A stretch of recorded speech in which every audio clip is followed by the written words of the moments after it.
Ya bungwe la C-Self limene ndithu mmene mukupezeka gift trapenzi ako HRDC aja kunekunena mtambo kuja kabungwe kamene kamene mukaona ndithu kakunena kuti koko kalembera kalata bungwe lija la UN, United Nations, kunena kuti dziko la Malawi akuti sili kuyenda bwino komanso ufulu wa Malawi uli pa chiopsezo kwambiri.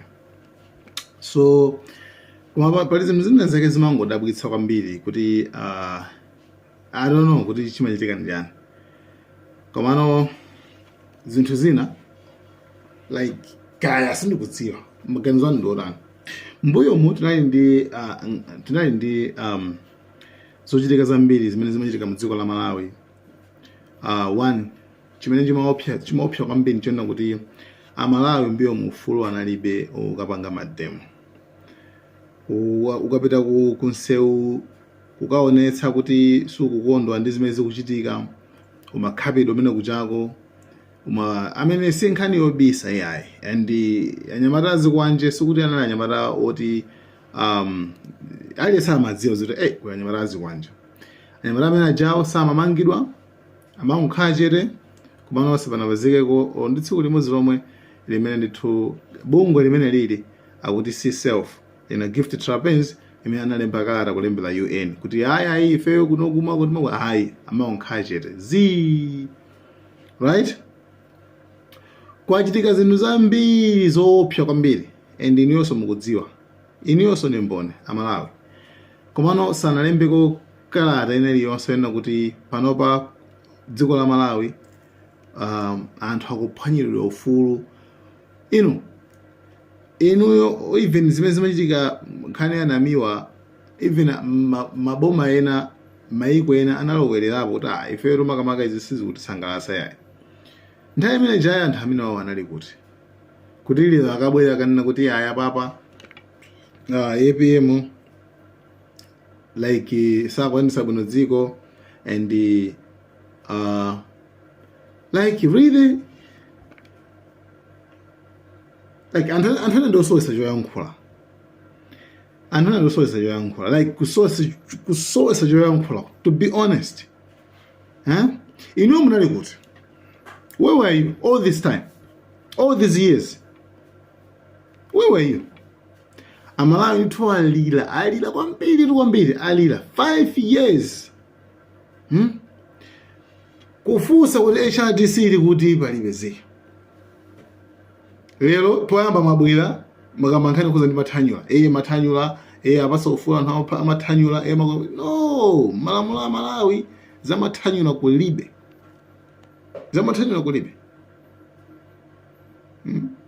Zamathanyula ndoti iweyo it's against the law. Makabwira ayifunika maganizire amathanyula like of all the problems that we have mavuto onse amene tili nawo you guys ukamankhani amathanyula.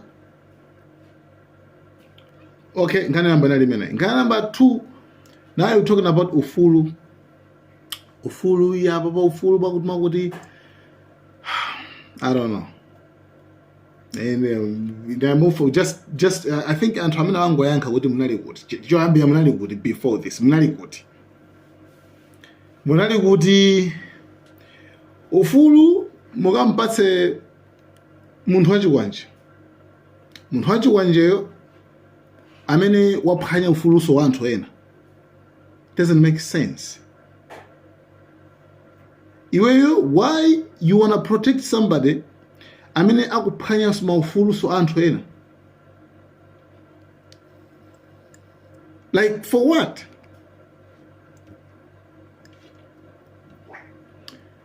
I think just watch them guys. Abanga check mza just watch them close. Mza uona zimene akumachita. It's like ndikabungwe ka like osati komenya ufulu wa Malawi yayi. No. And I think izi zikamachitika mabungwe so amene amamenyera ufulu wa Malawi eniena. Right? Mabungwe eniena amene amamenyera ufulu wa Malawi amafunika so kumalembaso makalataso. Yes.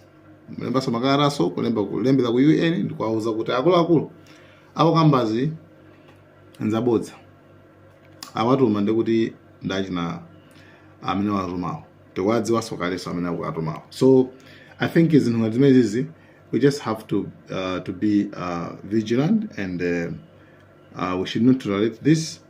Tisazipange tolerate chifukwa it's just nonsense. See self munali kuti HRDC munali kuti even also mmodzi mwa anthu so even HRDC wagwidwanso kukhalanso mmodzi wa anthu azikuwanjeso, like that's so funny. So HRDC see self angoti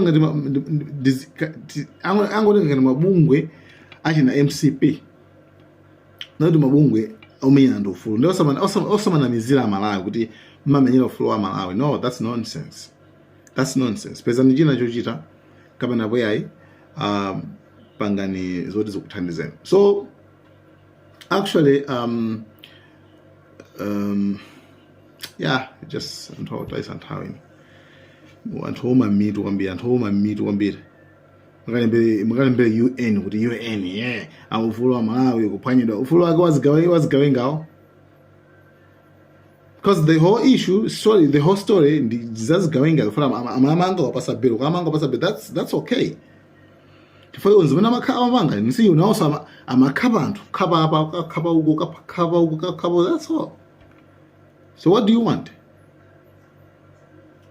Nonsense. Ndino mamitu kwambira MCV.